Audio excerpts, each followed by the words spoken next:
Oh, hey, by the way, our next guest, we love this guy. He's super fun. Unlike some of the jerks we bring out here, we really enjoy his company. He's a good man and a good egg. And hey, Billy, I'm gonna do my thing where I do my intro, and then you kick into your intro. So this little musical ballet. Billy and Alex here, you ready? I'll give you the key, so it's so important to me. All right.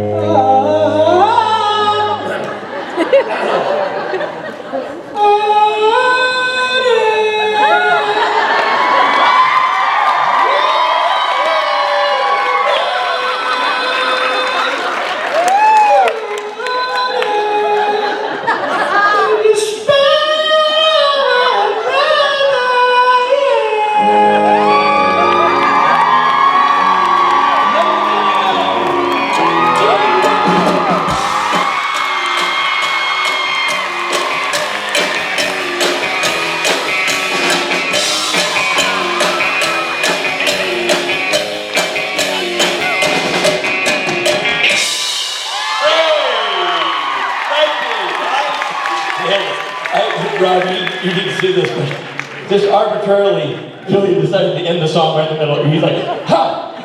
Pete Townsend. You know, it's the old wow. It was great. And you said that. Did I mistime this? It's all right. The second time you're right in the pocket. Ladies and gentlemen, Atlanta, Georgia, Julian Richings. Thank you, Ryan. Thank you. Hello, Atlanta. So good to see you.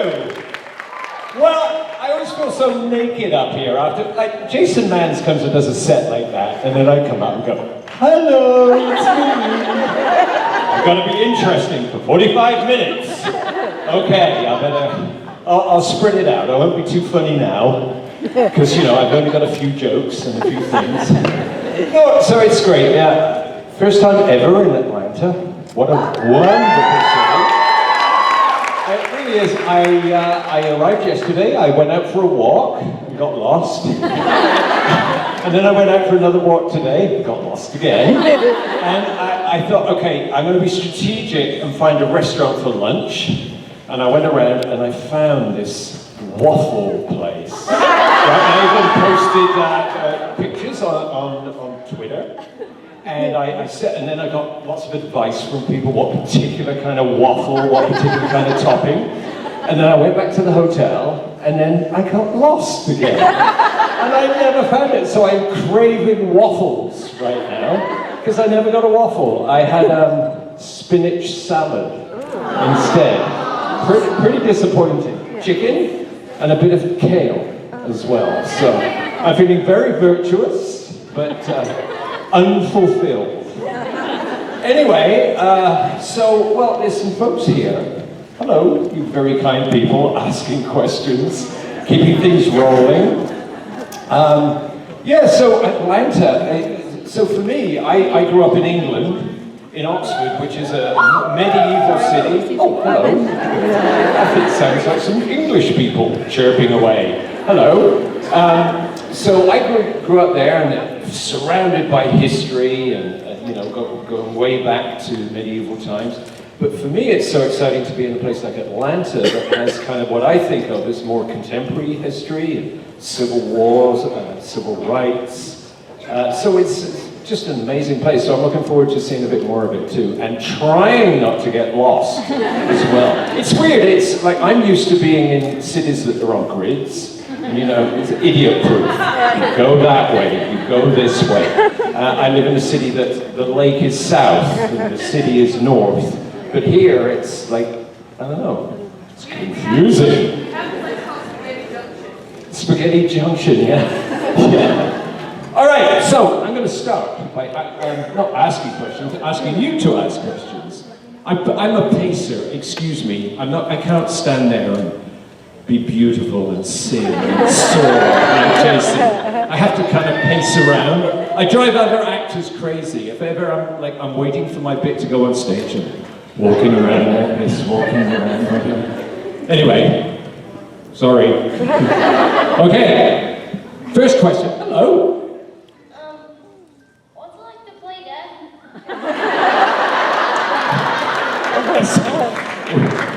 What about death? What? what's it like to play death? Yes. Oh, well, what a great question. It's fun. I have fun. I really do. And lots of people ask me that. You know, they go, oh, you're playing death. Oh, you're playing all these spooky characters. I like it. So, you know, honestly, it's kind of fun. And I find that when you are in a show and you're playing the kind of character that I tend to do, it's my good looks, I think, that I play these characters. You know, creatures with like 4 hours of makeup on, people, you know, all kinds of marauding monsters and death. Anyway, it doesn't matter. Those kind of characters actually have fun because what you do is you sort of try and embody the idea of a threat to the heroes or to whatever the story is, and you just have fun doing it. And everybody, you know, you hope that everybody goes, ooh, spooky. But so when you get older and handsome like me, you can try and do it. It's fun. Thanks for being the first questioner. Thanks very much. Let's give him a round of applause.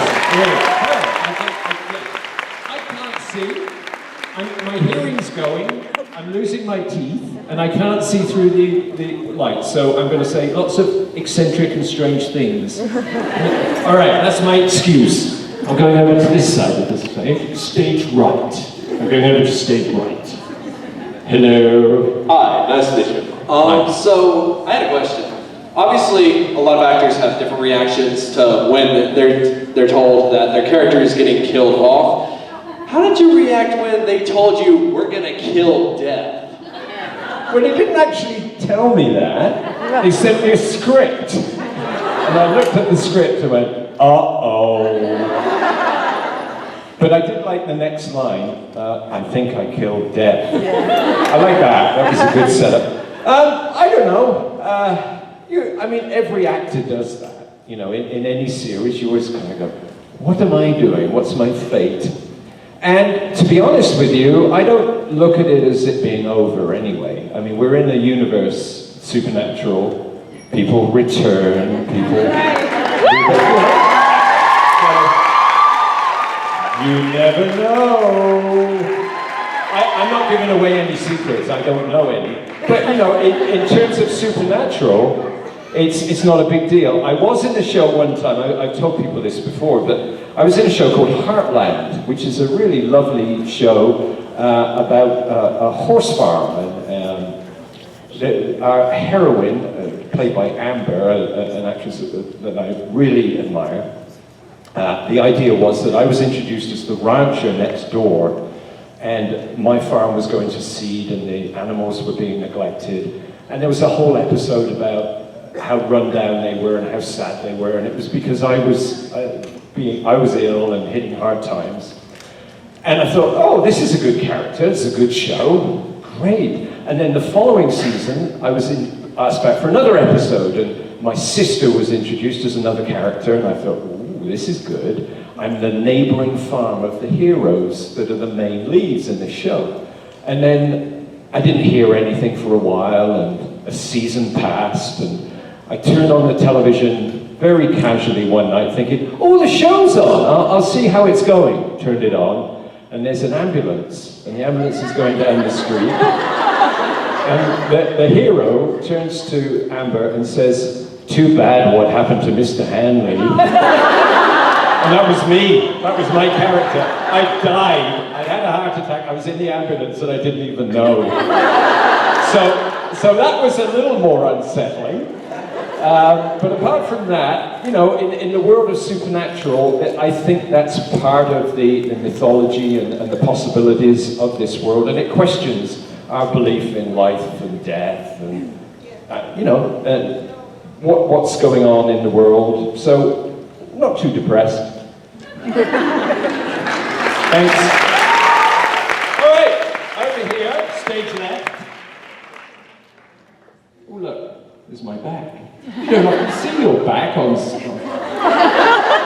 Like, whenever you look in the mirror, you always see your front. I can see what I look like from the back. So that's what I look like. Oh dear. I also like it sometimes when you're in an elevator and there's two mirrors, and then you go, ugh, and you see yourself from the side, because it's a shock, especially when you've got a nose like this. If I turn quickly, maybe I'll catch myself. No. Anyway. Okay, hi. Hi. So what was the best part of playing as Steph?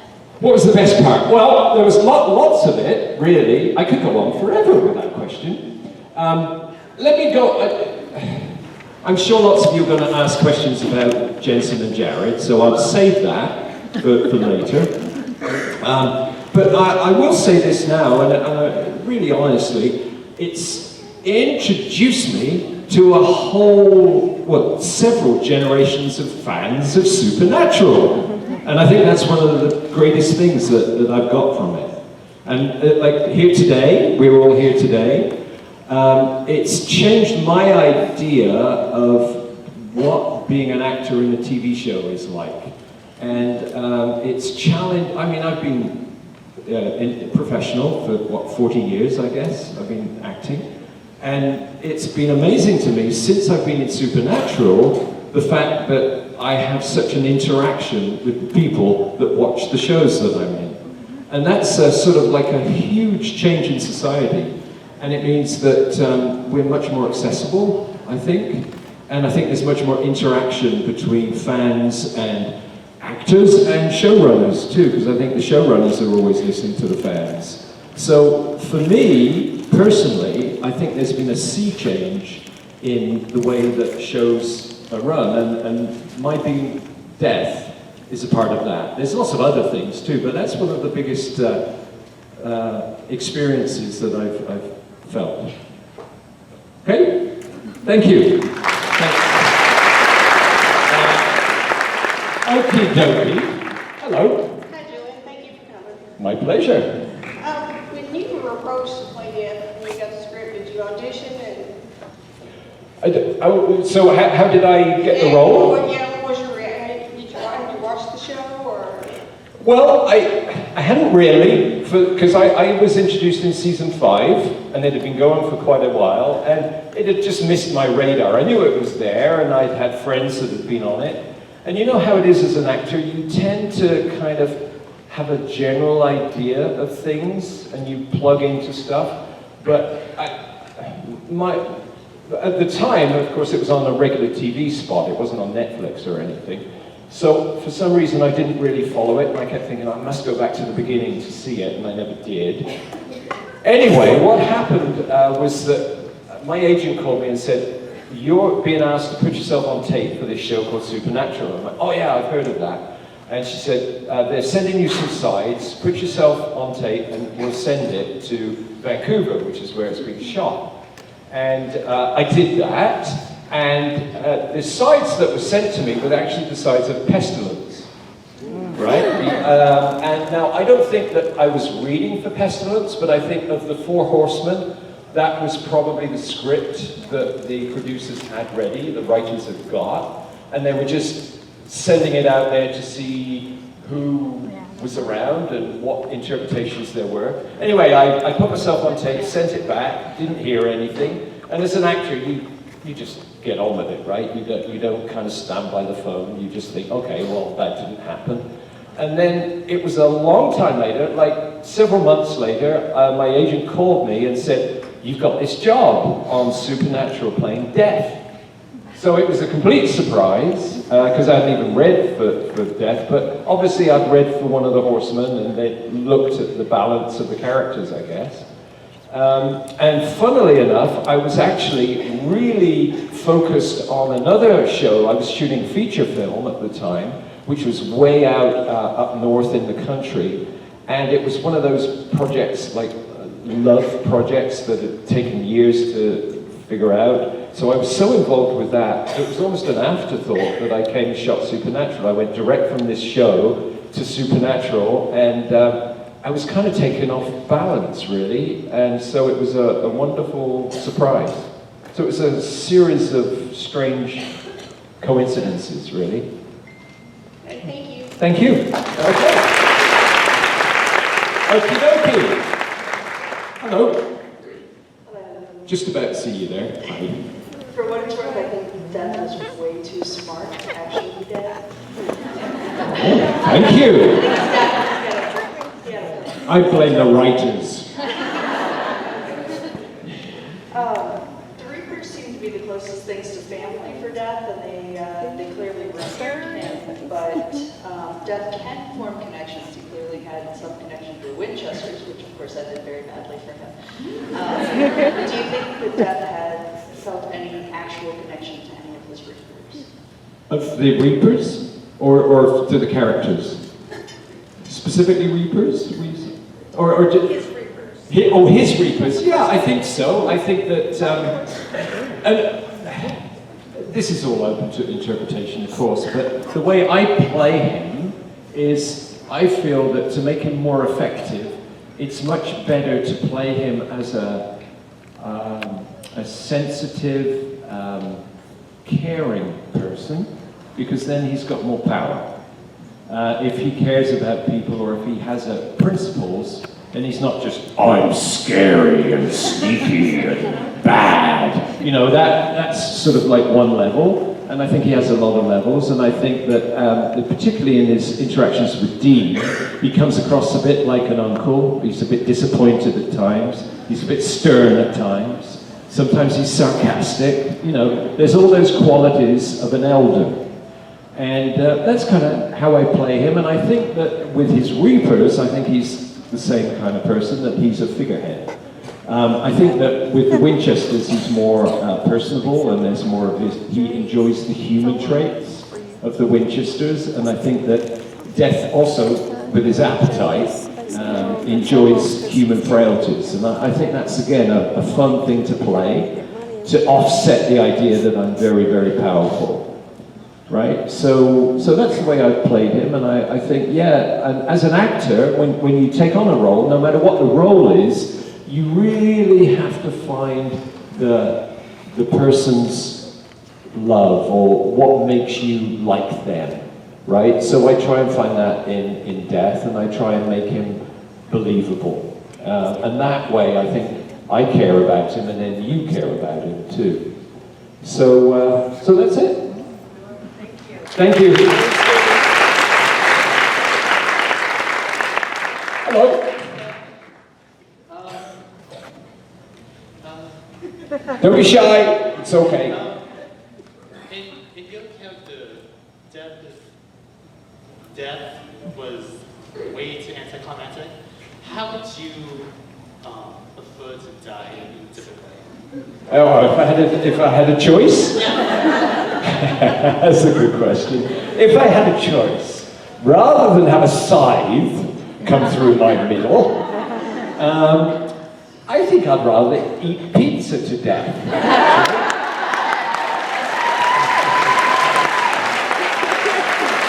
And yeah, I think that's an interesting way to go. I think Death would enjoy that. Maybe that's his second coming, like he'll come back and then he'll eat junk food till he dies. Okay, thank you.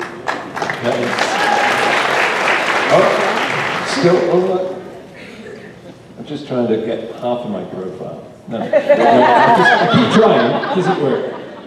Hello.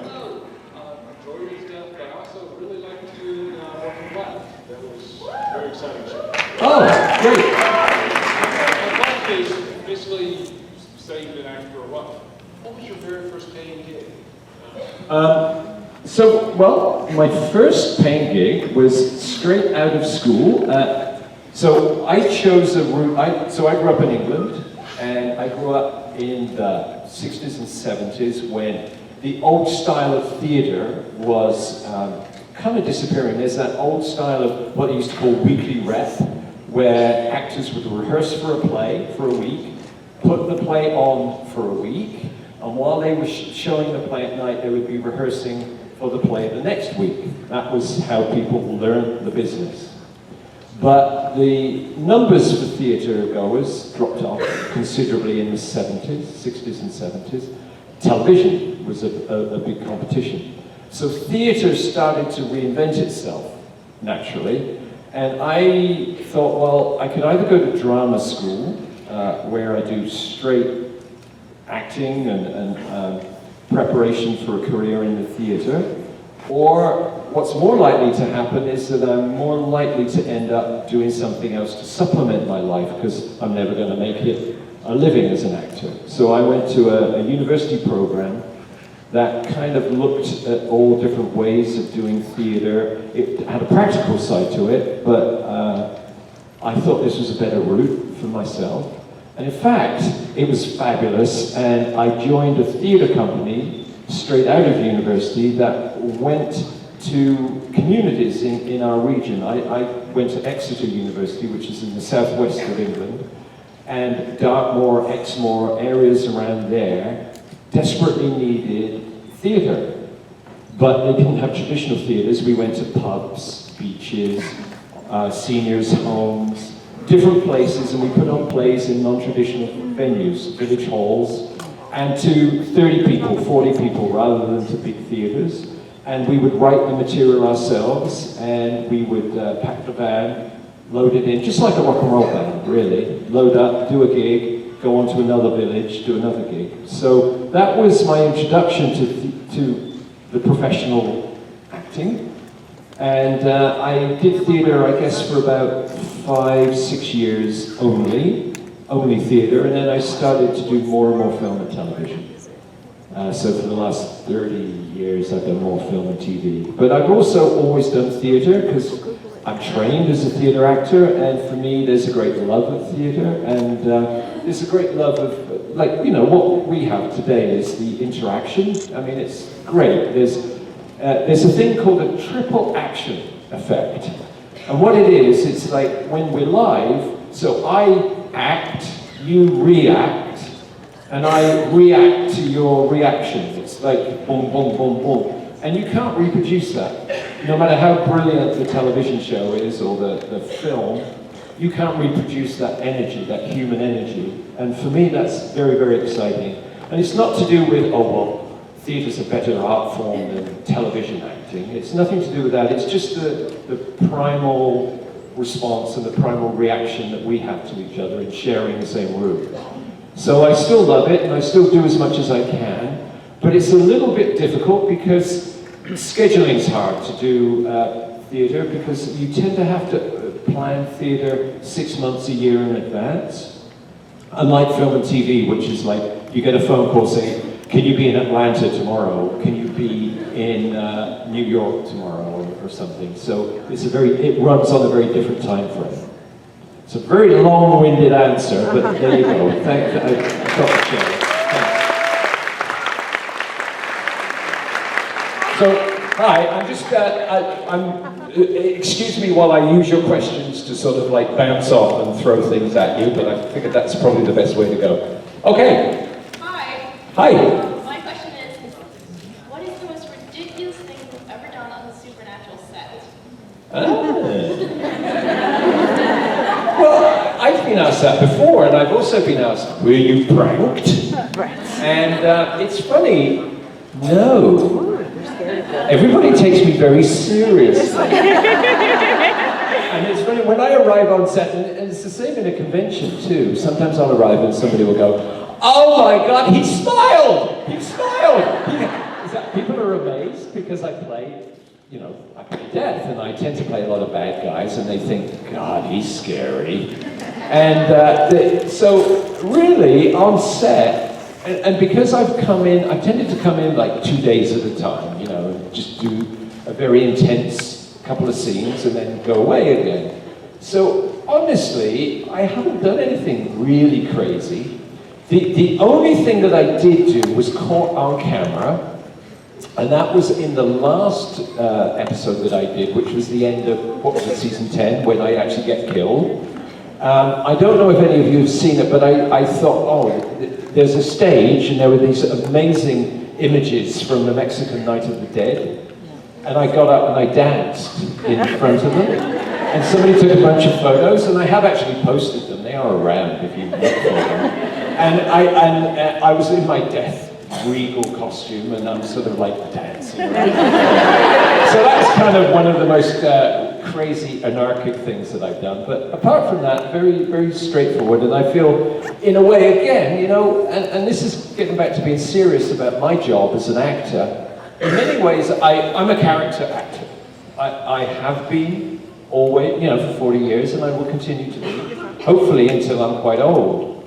And part of what I bring to a project is a primary color. You know, like I will come in and I will give that thing that's required to our leads or to the main arc of the story, and then leave, and they will get on with the show, you know? And there's a sort of an honor in that as being what some people call a journeyman actor, where you come in and you kind of support what's going on.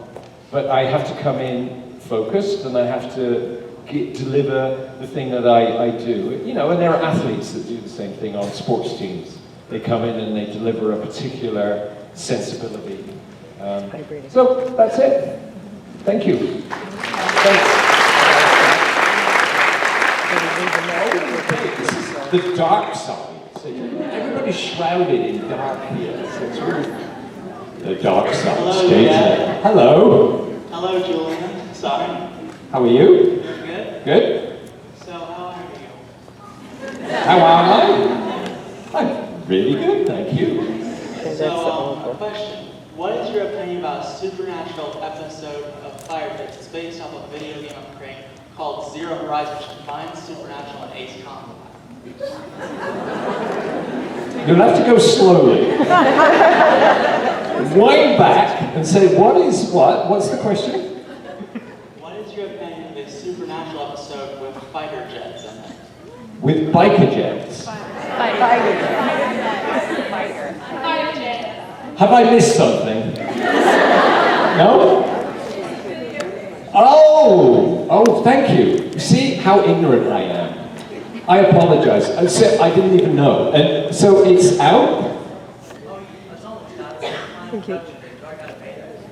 Oh, okay. Well, let me know. Look, I just found out, actually, that only today somebody posted online. I'm in a film, a really interesting independent film called The Witch. I don't know if any of you know it, but it came out this year, and it's a really good, spooky kind of a thing. And of course, I'm in it. Not much, only a little bit, and actually they cut a lot of our scenes. I played the governor of the village, and my big thing is to banish people. Go! Never darken my doorstep. You know, that kind of thing. That's another of my roles that I do. Go! So I did this in this show, and I found out that there are a bunch of models based on The Witch. And there's goats and farm animals, and then there's the mom and dad, but there's no governor at all, unfortunately. But I'd love there to be one of me, and I always think it's really cool when there's a version of me, and then I can show my mum. You see, I'm famous, Mum. That's me. That thing over there, that blob. You know. Anyway, so that's not a very good answer. I'm sorry, but that's it. Okay, thanks. All right, next. Hi. Hello. So, I really liked, your entrance as Death, and you were very cool and scary. But what was like your favorite scene that you filmed on Supernatural? Favorite. I like them all. I really do. I guess the one that most people refer to and that has the most impact. Well, two of them really. In that first episode in season 5, the pizza parlor, which is a pretty amazing scene, right? And as Rich reproduced beautifully today,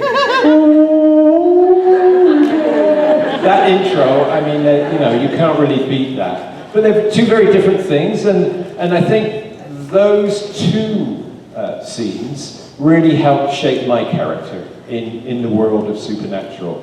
And with that opening sequence and that montage, you can't really go wrong with that. It was beautifully shot. And then on top of that, the interior, that really long pizza scene, where there's a lot of exposition, but there's lots of fun going on between Dean and myself. I thought that, you know, that was really good, and I guess that's the one that most people refer to, and I have fondest memories of.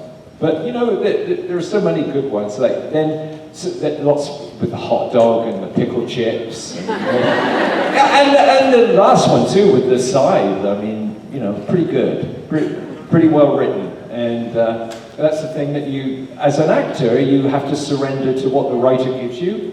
And I'm lucky that I've had a lot of really well written scenes, even if I die in them. They're good scenes, so you play them.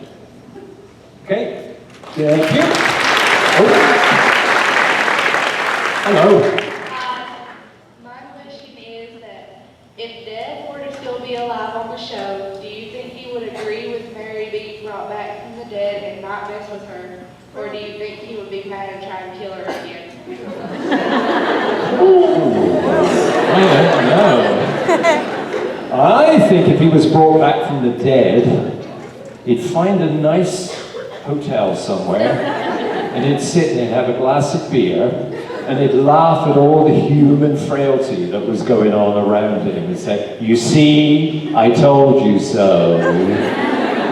I don't know, I can't answer your question. A lot of people ask me questions about the show, and I always feel a little embarrassed that I can't really, I think I always have a sort of a professional outside perspective. In a way, I'm almost scared to go into thinking about what I would think about this or that, because I'm like a piece of clay. If the writers shape me in one way, I try and keep that. And I try not to get too gossipy about this or that, because I figure if I have too much knowledge from a different perspective, it dilutes what I actually do. I don't know if that makes sense, but it goes back to being a primary color. If you're a primary color, you have to, it's your job to keep that color and to have that perspective. Sometimes actors drive me a bit crazy where you see them on screen and you can sort of see them almost winking to the camera, that it's like, I'm being really stern here. I'm a nice guy. Yeah. I'm really nice. But really, I'm a nice guy. You know, it's that sort of thing. Or like sending you clues. So I tend to kind of stay in a professional capacity. So that's my excuse for not being very knowledgeable. There you go. All right, we got to. I'm speeding up here because we're limited for time. I'm going to try and be snappy with my answers. Alrighty, hello. Hello. I loved your character. Thank you. Very well.